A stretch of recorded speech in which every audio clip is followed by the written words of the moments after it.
And we're back on The Fowler Show. Here on The Fowler Show, we've been closely following the race for the Illinois 3rd Congressional District. In that race, one of the House's most conservative Democrats is facing a primary challenge from a progressive outsider. Now the spotlight on the district has gotten even crazier with the inclusion of a self-proclaimed Nazi in the race. America, introducing our political maniac, Arthur Jones. And this one here is a wild one. But before we listen, now you've got to stay with me to hear what he said. Let me give you a recap of where we are in the Illinois 3rd District. We've covered this on the show before. We will continue to cover this race. The Illinois 3rd District includes the suburbs of Chicago, places like Lamont, right? Places like Orland Park, places like Beverly, the outskirts, the southwestern suburbs of Chicago, very wealthy, well-to-do, upper middle class area. Currently, they're represented by Dan Lipinski, who has been in Congress since 2005. He supported a constitutional amendment to ban same-sex marriage. He voted to repeal and repeatedly to defund Planned Parenthood.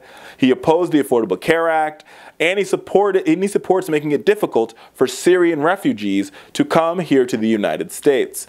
Now, listen, I have no problem with centrist Democrats.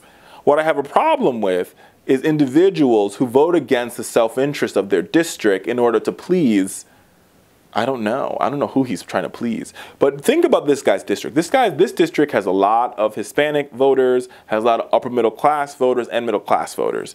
And to vote against issues like opposing the Affordable Care Act is not who the people of Chicago or the people of the Chicago suburbs are. So that is why Dan Lipinski has a progressive challenger whose name is Marie Newman. And she is a progressive businesswoman, and she's an anti-bullying advocate who will likely, it seems likely, that she will win that particular primary race. And the race was interesting.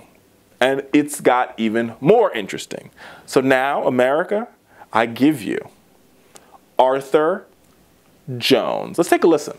I was candidate just recently for Congress in the 3rd Congressional District of Illinois.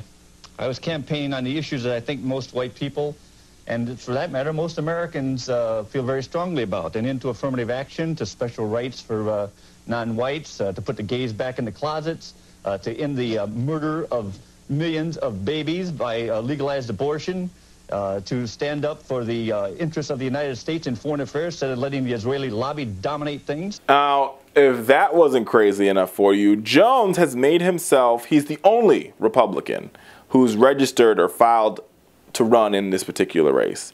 He is a racist and anti-Semite who claims that he was once been the leader of America's Nazi Party. He's running as a Republican.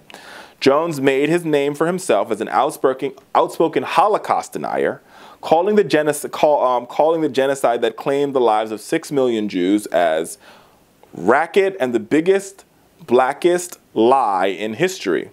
Now, he's 70 years old. He could be suffering from a slight case of dementia, just maybe based on that quote you saw and what he says, but I digress. He's unsuccessfully run for a number of public offices in Illinois, including 7 attempts at the GOP nominee for Congress in the Illinois 3rd District. But this year, he's finally poised to clinch the nomination because he's the only candidate on the ballot for the March 20th primary, which is just around the corner. So since he's the only candidate, he will likely win. And this reflects a larger problem the Republicans have, America. So right now, I think we have 9 committee chairmen in the GOP House of Representatives that have made the choice to resign. And I think we're in the mid-30s, close to 40 retirements in the United States House of Representatives. So we have 9 House chairmen who are resigning, and about 30 to 40, I think it's like 35 is the exact number, veteran House Republicans leaving. And so this is what this creates, a recruitment problem. Because you have Donald Trump, and listen, I'm not saying I'm a fan of Trump. I'm not a fan of Trump. I think he might be a good guy somewhere deep down inside. But it's hard. It's hard to run as a Republican in this midterm election. It's not going to be easy because you're going to have to run on everything the president says and everything the president does. So just think about it. This past week, he gave a speech in Cincinnati where he was supposed to go out there and tote at the economy and talk about his wins and talk about tax reform. Two things happened in that speech. First, he basically said that every Democrat who did not stand for him during his speech was un-American and they might be treasonous. And then his speech was interrupted because of a major crash, and we'll talk about it later in the show, in the stock market. Or not a crash. Crash is probably too strong of a word. A downturn, a very strong downturn in the stock market. So if you're a Republican and you're getting ready to run for Congress, you basically have to run on every word this president says. And that's hard. That's really, really hard because this president says a lot of things that he shouldn't say. Like he shouldn't call Haiti and Africa shithole countries. He shouldn't say there's violence on many sides, there's good people on many sides in Charlottesville. His chief of staff shouldn't call dreamers or people who didn't qualify for DACA as lazy. People who don't want to get off their asses.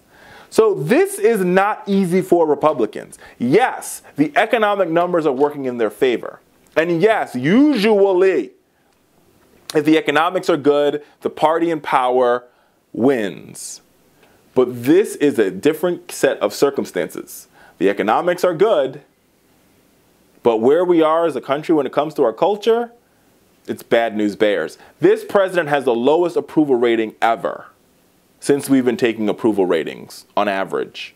I think the highest he's ever gotten was like 38%. So only 38% of Americans ever approve of what this president does on his best day of work. Okay? So that means another, what is that? 80 some odd, like what's that? No, we're at 60 some odd percent disapprove of what he's doing. That's a major problem. A majority of Americans disapprove this president. And then you've got to put that into play. And you think about places, obviously in the 3rd district, there's a Democrat in the seat. I think this district will swing farther to the left, and Marie Newman will likely win this seat. But you have more districts like this, these suburban districts. You have some in Pennsylvania. You have some in New Jersey. You have some in New York. You have some in California. You have some in Florida. These districts are very vulnerable because these suburban voters are saying the economy is doing good, but hell, the economy's been doing good for the past 4 years. The economy didn't start doing good the minute Trump became president. The economy was doing good in Obama, almost the entirety of Obama's 2nd term. So the economy is going to do good no matter which candidate I vote for in this midterm elections. These are what these suburban voters are saying to themselves. So I have a choice. I could vote for somebody who is going to bring some sanity to Washington, or I could vote for a candidate or an incumbent who is lockstep with President Trump, who I feel as though his rhetoric is moving our country in the wrong direction.